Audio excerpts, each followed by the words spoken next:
that's buying this, new property, these builders don't pay the same amount of commission. And I'll just say, without getting into details, the difference in that commission check is going to be about $5,000. Initially, I wanted my buyer to pay the rest of it, but they were squeezing so much for money, they wanted to upgrade. It was so much going on. I just fell back and said it's better for them to be happy in what they purchase. The builder is going to give me some commission anyway. I'm not out here for the money. You do it for the money, but taking care of the person, to me, and another thing is I've known this person for over 10 years. So it's like that relationship is worth more than that $5,000, right? And plus, just in that transaction, they told me, hey, we got 2 family members that are looking to buy houses. Once they see we got ours, we're going to refer them to you. So it's just like, you never know when you just do things genuinely, you never know. You can go scrape 5,000 out of that and block yourself from repeat. This is like a new couple moving in. Let's say they get children, they want to relocate. You're going to be their agent moving forward. So I don't believe in squeezing every dime out of a transaction and leaving people with a bad taste in their mouth where they're not going to want to deal with you anymore. So don't be penny wise, pound foolish, trying to squeeze a penny and you lose a pound. So the relationships, to me personally, and I thank God for my position where that commission check is not, if I don't get that, I wouldn't eat, right? So if that's how I was right now, who knows where I would be and my thought process, because I don't want to make myself seem better than other agents. But I thank God I'm not in that position to where I'm like, I need that money to just, by any means necessary. I think the relationships are better. Anyway, I say all that to say, did a transaction with a buyer and I'm losing $5,000 in commission because the seller is not paying as much as I would have gotten if I went to a realtor, just a regular realtor and a seller. So I didn't steer my client to something that would be beneficial for me, right?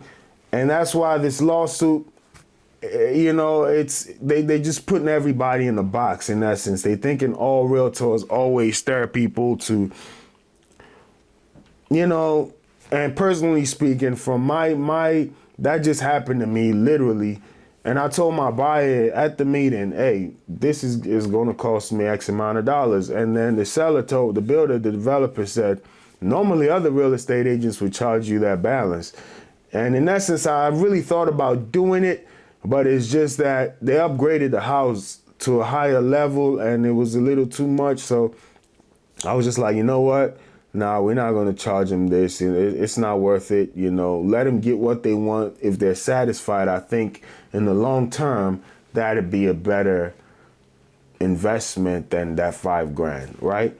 Anyway, so realtors now would say, I need that $5,000. I'm not going to go to this for sale by owner person, this new developer. I'm going to go to, they show their clients a house that pays the most commission, in essence. So now these sellers are now saying, it's not my job to pay for that commission.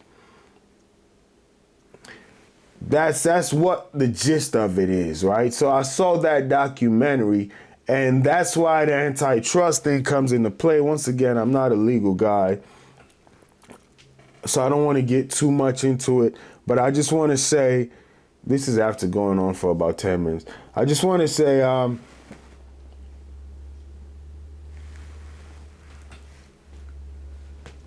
there's this concern for the public that they may not be able to, it may not be fair. If you got people that are not genuine, I see the danger there to where they're only staring their clients. They might stare their clients to the house that gives the most commission and not necessarily, one, not in the best interest of the buyer.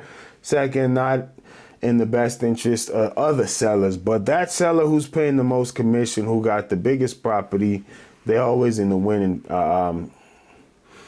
position. Ironically, though, the lawsuit is not coming from a buyer. It's coming from a seller that paid the commission. So after they paid the commission, I don't want to say buyer's remorse. They got seller's remorse. Like, man, I paid them 30 grand and they paid another agent 15 of that 30. Why did I pay that agent 15 of that 30? But here, let me give you another perspective. The perspective is, you got sellers agents and you got buyers agents, right? So people just master. Some people are good at everything, but jack of all trade, master of none, right? So it's better to master. You need your lane in any industry. Sometimes it's as you get good in that lane, then you can kind of branch off and learn a little bit more. But it's good to have a lane and then go from there. So some people are good with sellers. They're good at getting listings. They know how to close deals. Others are good with buyers. They know how to find buyers. So now you find a buyer. This seller is going to make sure your house sells quickly. So if you got to move, that's the plus in paying the commission. If you got to move in a timely manner, the seller is going to be able to get that done. If you want to get the most for your house, so let's say you're asking $400,000. This seller know all these buyers agent. He starts a bidding war for your house. Instead of selling it for $400,000, you end up selling it for $450,000. You can still pay whatever commission you had to pay and then get some more money. So if you get the right seller that can partner with the right buyers agents, it doesn't matter because they can start bidding wars to where you'll pay commission but still net the most. So these are the things, right? On the other side for the buyer, I'll just look at it like this. Or let me try to break it down like this. Just based on the example I gave you with a client I dealt with, and most people renting or buying, only a few have just the resources stacked up. They're ready to go. Most people have most of the resources, but buying a house takes a lot, and then moving into it, and then 9 times out of 10, you're starting a family, you need some resources. So you may have the money, but you need some resources. So the buyer, that's why buyers normally look for seller's concession. Can the seller do the closing costs? That's why the government got the FHA program, all of these. It's not the easiest thing to do. So it's almost like if the buyers now have to pay that 3% commission to an agent, the amount of houses sold will be will drop, right? And it just it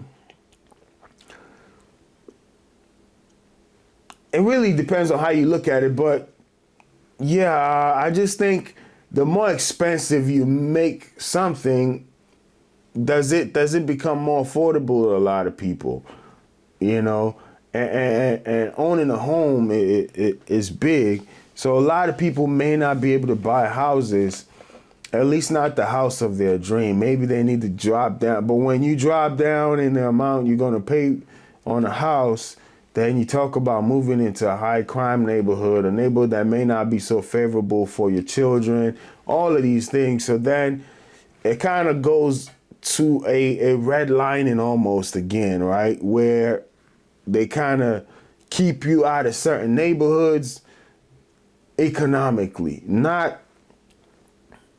through blatant discrimination or anything, but just economically, they bar you out, right? So those are the other areas that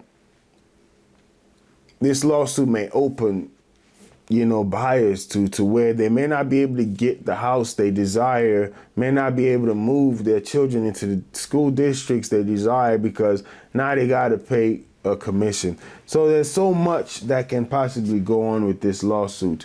But in summarizing, what it's about is sellers are saying we paid a commission not only for my agent, but also for the buyer's agent, and that's not fair.